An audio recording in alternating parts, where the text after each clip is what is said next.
우리 조 집사님 아버지께서 우리가 알지만 금곡교회를 섬기셨습니다.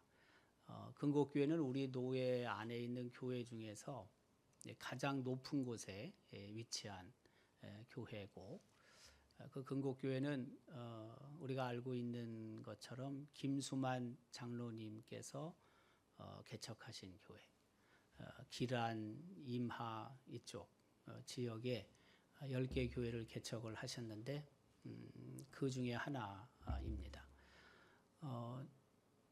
그 22년 전에 제가 다시 왔을 때 그 금곡교회가 그 예배당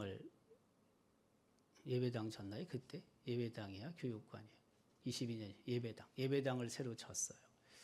저는 이제 10월 초에 들어왔는데 10월 4일 날 이사 왔는데 10월 달 같아요. 제 기억에 바로 얼마 안 돼 가지고 그 예배당을 새로 우리 아버지께서 교인들과 함께 어쨌든 지셔가지고 이걸 이제 하나님 앞에 드리면서 봉헌하면서 임직도 했던 것 같은데 하여튼 그랬던 것 같아요. 그래가지고 저는 오자마자 처음으로 그 금곡에 갔어요. 저는 한 번도 금곡에 올라가 본 일은 없었는데 그 전까지. 그래서 금곡에 올라가서 그 예배당에서 이제 첫 예배를 드렸습니다. 우리 조전도사님께서 정말 애쓰고 수고하셔서 그 금곡교회가 다 어려웠거든요. 굉장히 힘들고 어려운 교회였는데 그곳에 가셔서 우리 전도사님께서 교회까지 새로 짓는 그런 수고를 하셨거든요. 그리고 이제 좀 계시다가 이제 은퇴를 하셨습니다. 늘 성실하게 신실하게 그 교회를 섬겼던 분이십니다. 뭐 갑작스럽게 하나님의 부르심을 받으셨기 때문에 그때 우리 모두가 사실 많이 놀랬죠. 네. 그 우리 조 집사님 오늘 이 받은 은혜를 나눈 그 내용들은요. 오늘 우리가 지금 하는 주제를 다 사실 그 의인은 믿음으로 산다. 그 내용들을 다 간증을 했습니다. 안 해도 될 것 같은데요. 네, 그 의인은 믿음으로 사는 사람은 저렇게 사는 거죠.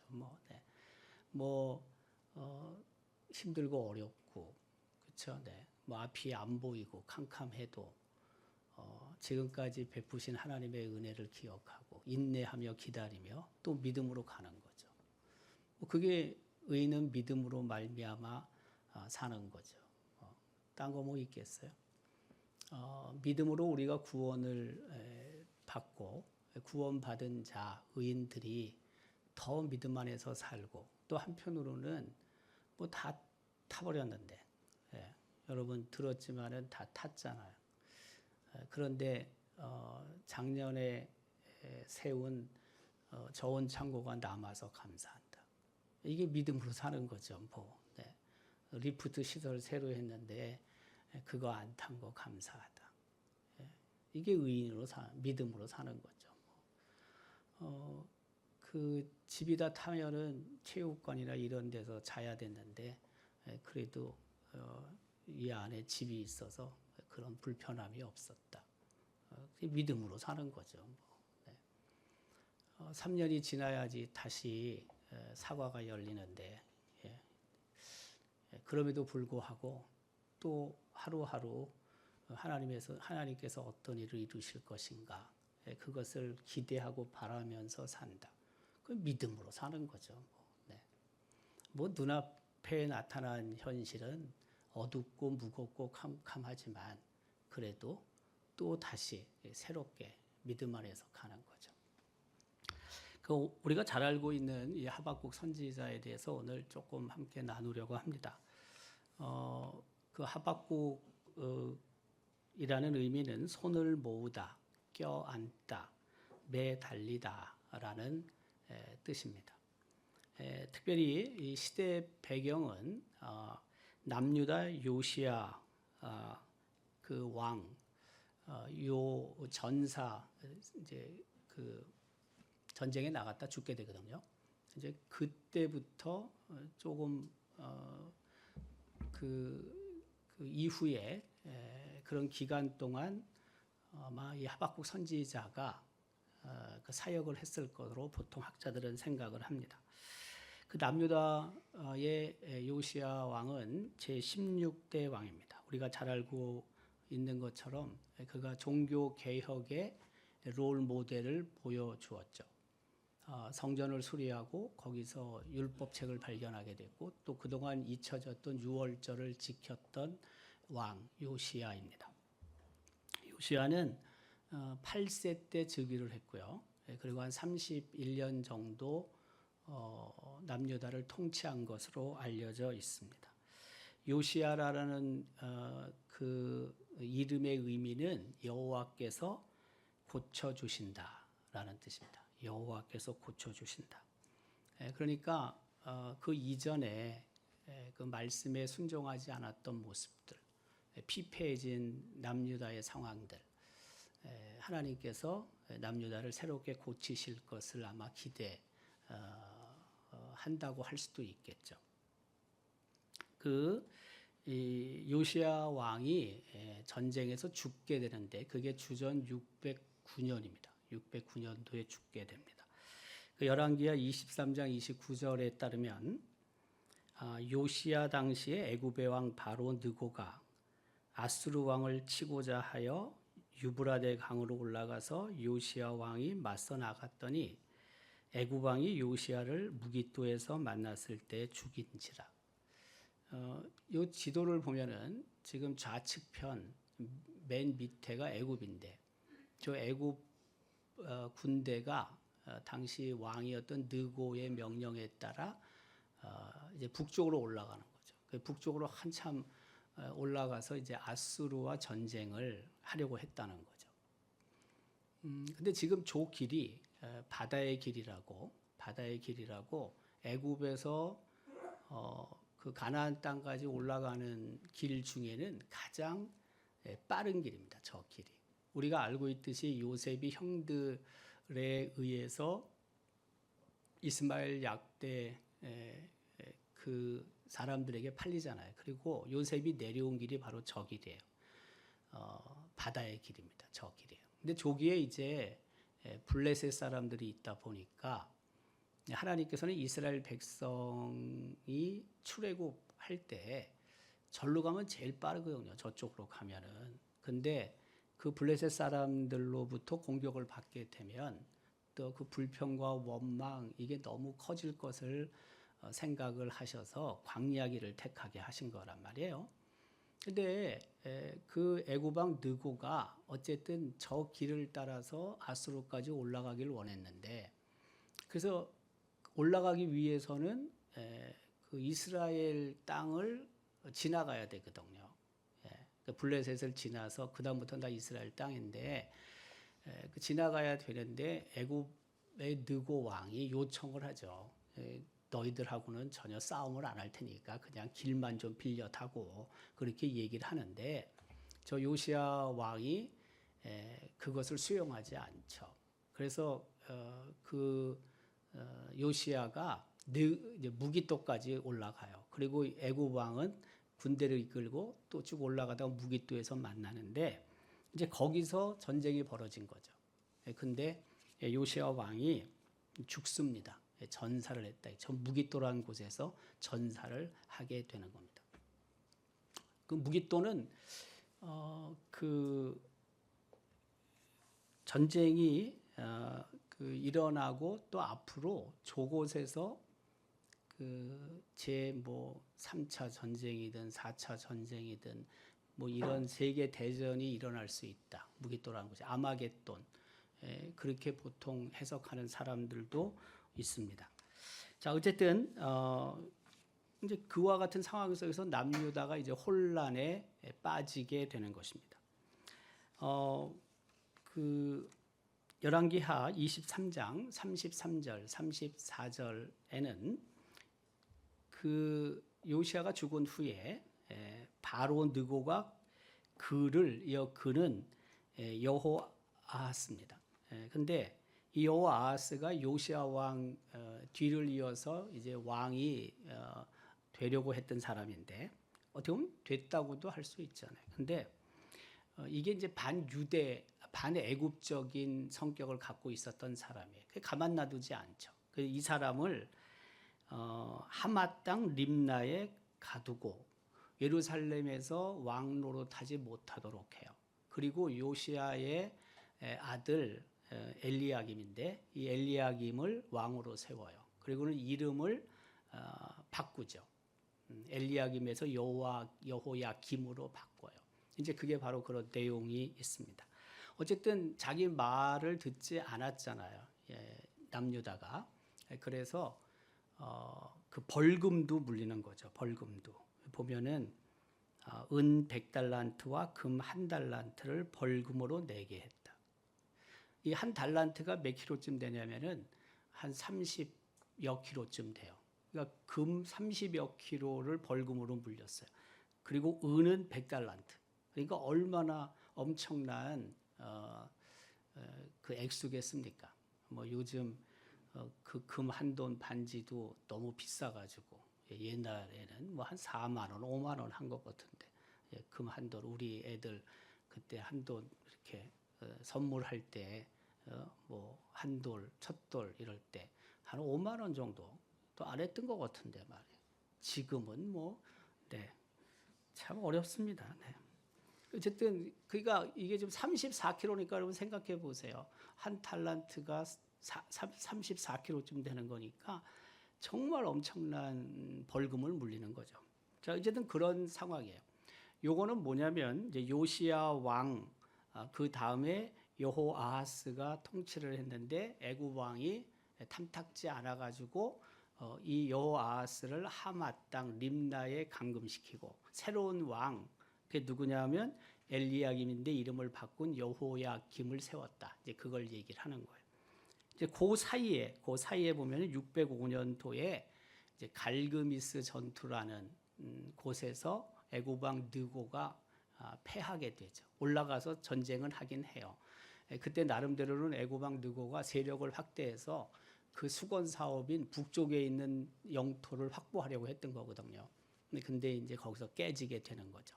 우리가 알고 있듯이 605년, 주전 605년도는 1차 포로로 남유다 백성들이 잡혀갔던 해이기도 합니다. 이제 그러면서 바벨론이 이제 급부상하게 되는 거죠. 아수르가 멸망하게 되고 그리고 애굽 왕 느고가 패배하게 되고 이제 그러면서 어떻게 되냐면 바벨론이 이제 아수르도 먹고 그 아수르가 갖고 있었던 땅들을 다 차지하게 되는 거죠. 그러니까 바벨론이 굉장히 세력이 확대되기 시작을 한다고 보면 맞습니다. 이것은 그 하박국 1장 6절 기록에 이제 바벨론이 그렇게 급부상하는 내용들을 언급하고 있습니다. 보라 내가 사납고 성급한 백성 곧 땅이 넓은 곳으로 다니며 자기의 소유가 아닌 거처들을 점령하는 갈대아 사람을 일으켰다. 이 갈대아 사람이 바벨론 사람을 의미하는 것입니다. 이 지도는 이제 바벨론이 지금 그 우측편 밑에 있고요. 그리고 그 위에 쭉 올라가 보면 유프라테스 강을 타고 쭉 올라가면은 이제 갈그미스라는 곳이 있고 그 갈그미스라는 곳에서 애굽의 느고 왕이 패배하게 되고 그래서 급격하게 느고의 세력이 위축되게 되는 거죠. 이제 그거를 지금 언급하고 있는 것입니다. 그래서 하박국 선지자의 활동 시기는 요시야 말기부터 여호야김 초기까지일 것으로 보통 학자들은 생각을 하는 거죠. 근데 우리가 알고 있지만 하박국 서에서 나타난 어떤 신학적인 그 주제라든지 또는 우리가 조금 더 깊이 생각해 봐야 될 내용들은 하박국이 질문하고 하나님이 응답하는 형식으로 나타나요.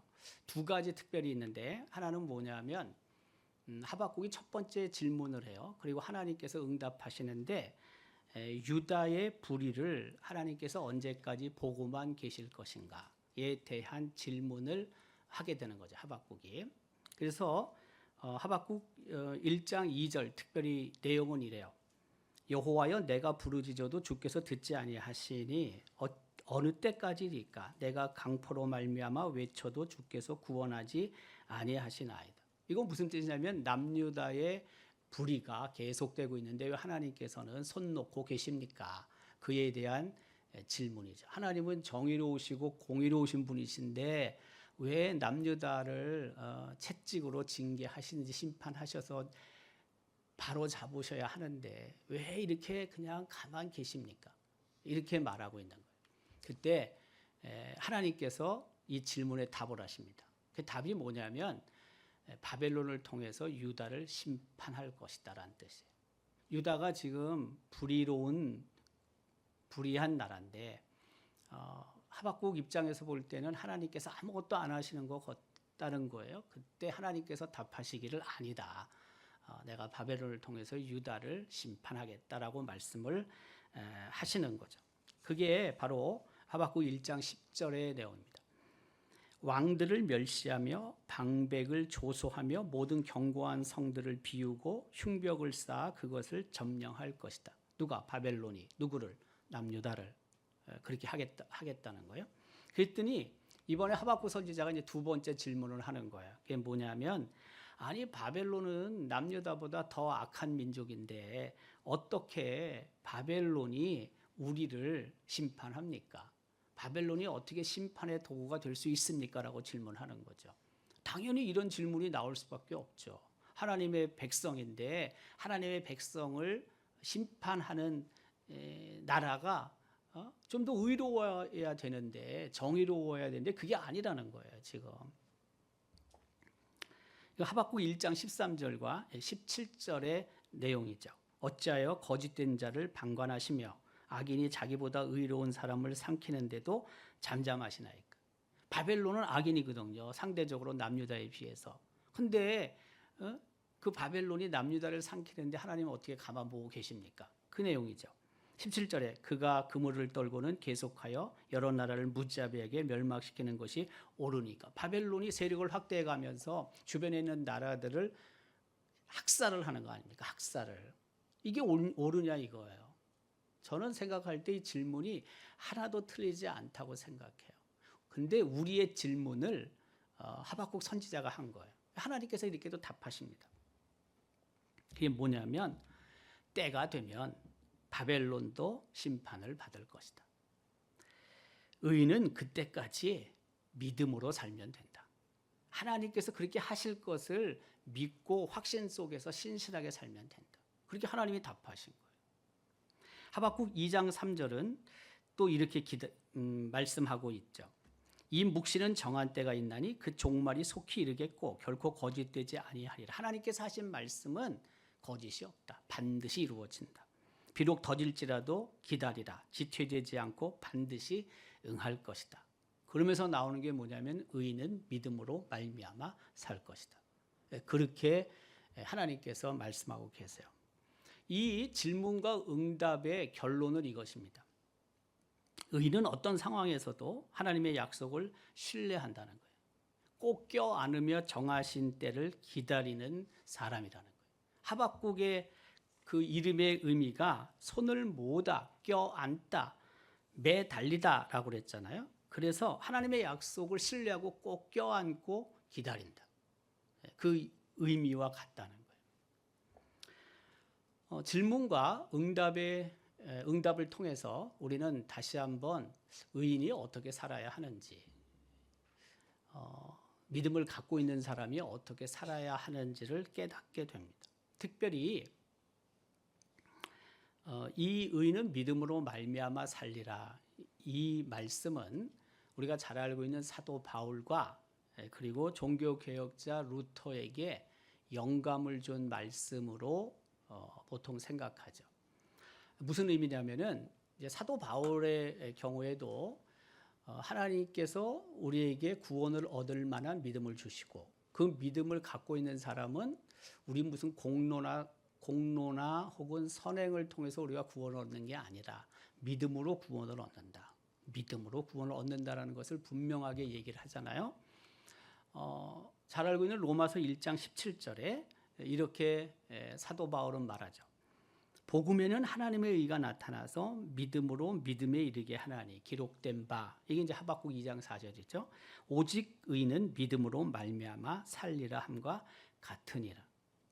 사도 바울도 그 율법주의자들이 선행을 통해서 구원을 얻을 수 있다라는 주장을 하고 그것을 들은 사람들이 혼란에 빠져 있을 때 아니다. 구원은 오직 믿음을 통해서만 하나님이 선물로 주시는 것이다. 이것을 확실하게 얘기를 하잖아요. 저게 바로 굉장히 중요한 구원의 진리, 복음의 진리 아닙니까? 사도 바울도 하박국 선지자가 말한 의는 믿음으로 말미암아 살리라는 저것을 가지고 복음을 재해석해 내었다고 볼 수 있죠. 오래됐는데 어떤 분이 저한테 테이프를 하나를 줬어요. 그리고 그 테이프를 녹취한 거를 이제 타이핑을 다 쳐서 같이 저한테 주셨어요. 여러분도 아시는 분인데 이제 서대교 장로님이에요. 서대교 장로님이 지금 이제 서울에 있는 요양병원에 계세요. 그리고 이제 가끔 전화를 하세요. 서울에 올라가신 지도 꽤 됐습니다. 우리 김미자 권사님이 세상을 떠나신 후에 자녀들이 모시고 갔는데 지금 이제 요양병원에 계시거든요. 근데 저한테 그 테이프하고 지금 뭐 그 테이프 뭐 쓰지도 못하죠. 이제 할 데도 없는데 그 테이프와 그다음에 원고예요. 원고. 근데 그게 누가 설교한 거냐면은 여러분도 갖고 있는 분들도 아마 있을지 모르겠는데 상월로 목사님이 설교한 그 설교야, 설교. 그 테이프에 담겨 있는 게. 그리고 그 타이핑한 거는 그 안에 있는 내용을 타이핑한 거예요. 근데 바로 이거예요. 의인은 믿음으로 말미암아 살리라. 그 내용이에요. 그 내용. 뭐 아까 제가 모두에도 언급을 했지만은 믿음으로 우리는 의롭게 된다. 그렇잖아요. 믿음으로 의롭게 되는 의화잖아요. 또 한편으로는 뭐예요? 믿음으로 사실은 모든 것을 견디고 모든 것을 인내하고 그리고 하나님의 약속을 붙잡고 언약을 바라보며 우리가 한 걸음 한 걸음 혹은 하루하루 살아갈 수 있게 되는 거죠. 그런 내용이에요. 상월로 목사님이 설교하신 내용의 주제는 바로 그거예요. 의인은 믿음으로 말미암아 산다. 근데 아마 제가 생각할 때 저도 그 원고를 읽고 또 설교를 들으면서 오래됐는데 벌써 저한테 그 주신 게 오래돼서 뭐 제가 정확한 기억은 아니지만 뭐 그렇다고 해서 또 뭐 새로운 것도 아니에요. 뭐 새로운 게 있는 것도 아니긴 하지만 그러나 한편으로는 그래 의인은 이렇게 사는 거야. 믿음을 갖고 있는 사람은 이렇게 사는 거야. 하는 생각을 저도 다시 해봤어요. 설교 테이프와 또 설교 문은 아마 당시에 제가 생각할 때 당시에 그것을 들었던 우리 여러 성도들에게 아마 큰 도전을 주었기 때문에 제 생각에 그게 테이프로 남아 있고 그리고 원고로도 그게 타이핑이 되지 않았겠어요? 모든 설교문이 다 그렇게 남아 있는 게 아니거든요. 우리 큰어른의 모든 설교가 다 그렇게 돼 있는 게 아니라고요. 그것은 어떤 의미냐면은 그 설교가 굉장히 그 많은 사람들에게, 많은 성도들에게 은혜가 되었다라는 뜻이라고 저는 생각을 해요. 그러나 어쨌든 그 주제는 그런 거예요. 주제는 믿음으로 구원을 받는다. 그리고 구원받은 의인은 믿음 안에서 산다. 믿음으로 산다. 믿음을 가지고 산다. 그 하나님을 더욱 의지하고 그 신실하신 하나님의 약속을 붙잡고 산다. 이거죠. 네. 사도 바울은 이제 그것을 로마서 1장 17절에서 말해요. 그리고 종교 개혁자인 마틴 루터도 마찬가지죠. 이 로마서 1장 17절 이 말씀이 그에게 있어서 굉장히 큰 은혜와 도전을 주죠. 그 의인은 믿음으로 말미암아 산다. 이것은 신약성경 3번 기록이 되는데 첫 번째는 로마서 1장 17절, 그리고 또 하나는 갈라디아서 3장 11절, 그리고 마지막으로 히브리서 10장 38절에서 오직 의인은 믿음으로 말미암아 산다. 이 내용이 기록되고 있거든요. 근데 이제 마틴 루터가 특별히 그 저 말씀으로 굉장한 도전과 은혜를 받는 이제 세 현장이 있다고 그래요. 그 뭐 삶 속에서 오직 의인은 믿음으로 말미암아 살리라가 매번 다가온 건 아니고 굉장히 중요한 그런 현장에서 저 말씀이 막 그냥 천둥처럼 들려오고, 그리고 그가 또 여러 어려운 상황 속에서 새롭게 결단하고, 그리고 그의 신학이 확실하게 정립되는 그런 세 장소가 현장이 있다고 보통 얘기를 하죠. 첫 번째는 뭐냐면은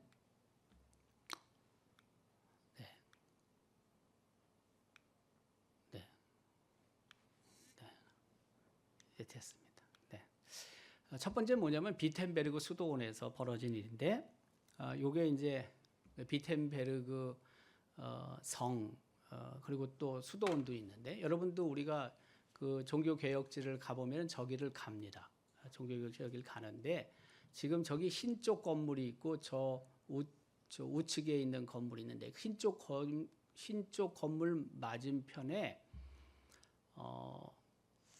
제 기억에, 우리 그때 같이 간 분들 기억은 어떨지 모르겠는데 제 기억에 교회 같은 게 하나 있어요, 저기. 근데 어쨌든 사도 마틴 루터가 그 비텐베르크 그 성에다가 95개 조항을 붙여 놓잖아요. 네. 근데 이제 그 비텐베르그 수도원에서 그 마틴 루터가 이제 고행을 하는 거죠. 자기의 선행을 통해서, 고행을 통해서 구원을 얻는 것을 계속 강조했기 때문에 로마 가톨릭 교회가. 근데 그렇게 하면서 이 마틴 루터가 마음의 평안을 얻지 못해요. 가볍지가 않아요, 마음이. 그러던 도중에 오직 의인은 믿음으로 말미암아 살리라. 이제 이 말씀이 확 다시 막 상기가 되는 거예요. 그래서 그가 저 자리에서 이제 벌떡 일어나면서, 그래, 의인은 믿음으로 사는 거야. 믿음으로 구원받는 거야. 이 사실을 다시 한번 확인하게 되는 거죠. 또 하나는 어디냐면 그 알프스 산의 블로그나라는 베네딕트 수도원에서 벌어진 일인데, 저는 여기를 찾아보려고 했는데 찾지를 못했어요, 사진을. 근데 그 알프스 산을 넘어가다가 그 거의 죽게 됐대요, 이 마틴 루터가. 굉장히 힘들었나 봐요. 근데 죽게 되는 그런 위기의 상황 속에서 또다시 하나님께서 자기에게 들려주신 하나님의 말씀이 있었는데, 그게 다른 게 아니고 바로 그거라는 거예요. 오직 의인은 믿음으로 말미암아 살 것이다. 이 말씀이 그에게 엄청난 힘과 용기가 됐다는 거예요. 그래서 그가 그 죽음의 위기에서 이제 벗어나게 되는 거예요. 그리고 이제 세 번째는 어디냐면은 로마 우리 그 성지 순례를 가면은 거룩한 계단이라는 곳이 있잖아요. 그 거룩한 계단이 어디냐면은 예수님께서 빌라도에게 재판을 받으실 때 그 이제 계단을 저 위에, 계단 위에 빌라도가 있고 예수님은 밑에 계신단 말이에요. 근데 그 계단을 뜯어가지고 와가지고 그 로마의 그 교회를 건축하면서 그 계단을 갖다가 안에다가 다시 재설치를 한 교회가 있어요. 그게 이제 그 계단을 보통 거룩한 계단이라고 불러요. 근데 사람들이 그 계단을 올라갈 때 무릎을 꿇고 올라가는 거예요. 계단이 생각보다 꽤 여러 계단입니다. 이게 이제 그 교회고요. 로마에 있는 교회예요. 그리고 지금 여러분 보시면 이렇게 무릎을 꿇고 저걸 올라가야 되잖아요. 저거를. 지금도 무릎 꿇고 올라갑니다. 한번 해볼 만은 하긴 한데 나는 가서도 해본 일은 없습니다. 저 옆으로 올라가는 데가 있습니다. 내가 저걸 왜 무릎 꿇고 올라가야 됩니까? 그거는 선행과 공로로 구원을 받는다고 생각하는 사람이라 하는 일이고 우리는 믿음으로 구원을 얻는다라고 믿고 있는데 그래서 그 어떨 때는 사람이 빼곡히 갑니다. 왜? 무릎 꿇고 저걸 계단을 올라갈 때 아프면 좀 쉬어야 되거든요. 계속 올라갈 수는 없는 거거든요. 그러면 밀립니다, 이게. 그러니까 처음부터 여러분 저렇게 올라간다고 여러분들로 무릎 꿇고 올라갈 생각하지 말고 옆에 계단으로 올라갔다 한 삥 돌고 오면 돼요. 굳이 뭐 그렇게 할 필요도 없다, 제 생각에. 근데 이제 그 마틴 루터도 저렇게 올라가다가 무릎 꿇고 올라가다가 갑자기 또 이 말씀이 생각나고요. 오직 의인은 믿음으로 말미암아 산다. 이런 공로, 이런 고행을 통해서 내가 구원받는 게 아니다. 하나님이 주시는 구원의 믿음을 갖고 내가 그 믿음을 통해서 하나님이 주시는 구원을 선물로 받는 것이다. 이게 생각이 나서 마틴 루터가 거기서 일어나 가지고 그냥 내려왔대잖아요. 여러분 이것도 대단한 용기입니다. 다른 사람 다 지금 말이에요. 무릎 꿇고 한 계단 한 계단 올라가는데 벌떡 일어나 가지고 올라가듯이 내려오는 게 이게 보통 강심장입니까? 그게. 그러니까 아예 혹시라도 여러분들이 로마에 가서 저 교회를 방문하고 그리고 저런 기회가 있으면은 시도를 어쨌든 뭐 해볼 수도 있지만 굳이 뭐 해볼 필요는 없다. 난 그렇게 생각합니다. 자, 어쨌든 오직 의인은 믿음으로 말미암아 산다.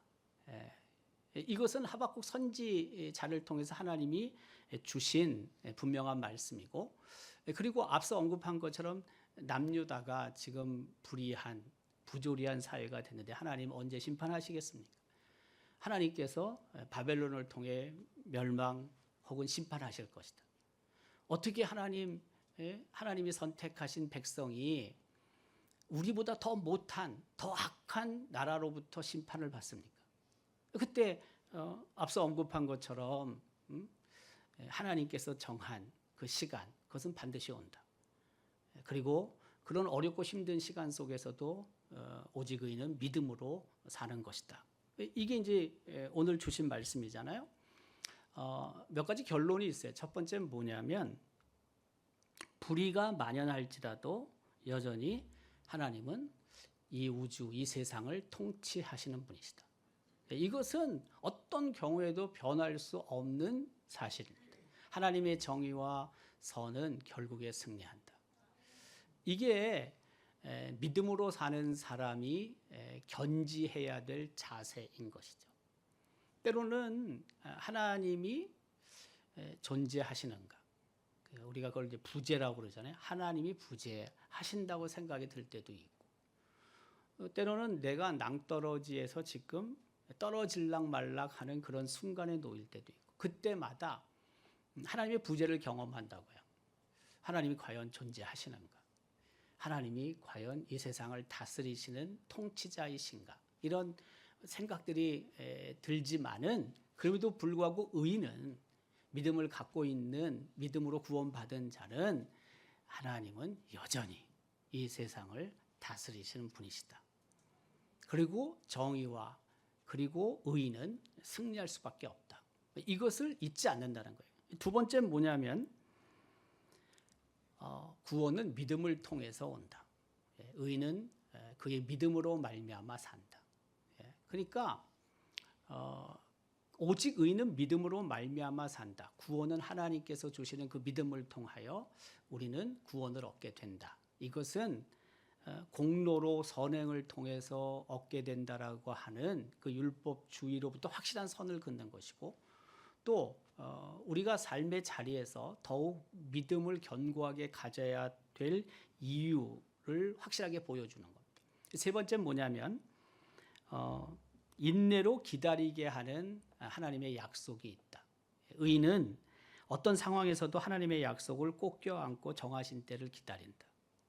믿음을 갖고 있는 사람은 저렇게 사는 거다. 때로는 뭐 아프고 때로는 정말 낙심이 가시지 않을 때가 많지만 뭐 왜 없어요, 있지. 그럼에도 불구하고 하나님께서 우리에게 주신 그 약속을 하박국이라는 이름 그대로 꽉 껴안고 하나님이 정하신 때가 언제인지 모르지만 그 정하신 때를 기다리고 그리고 그 신실한 그 하나님을 우리가 놓치지 않고 붙잡고 사는 거다.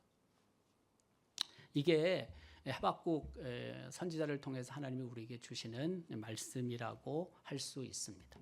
오늘 이 주신 하나님의 말씀, 믿음으로 사는 의인은 믿음으로 말미암아 산다라는 이 하나님의 약속의 말씀을 우리가 잊지 말고 날마다의 삶 속에서 믿음으로 승리하는 우리 온 성도들이 될 수 있기를 주님의 이름으로 기원합니다.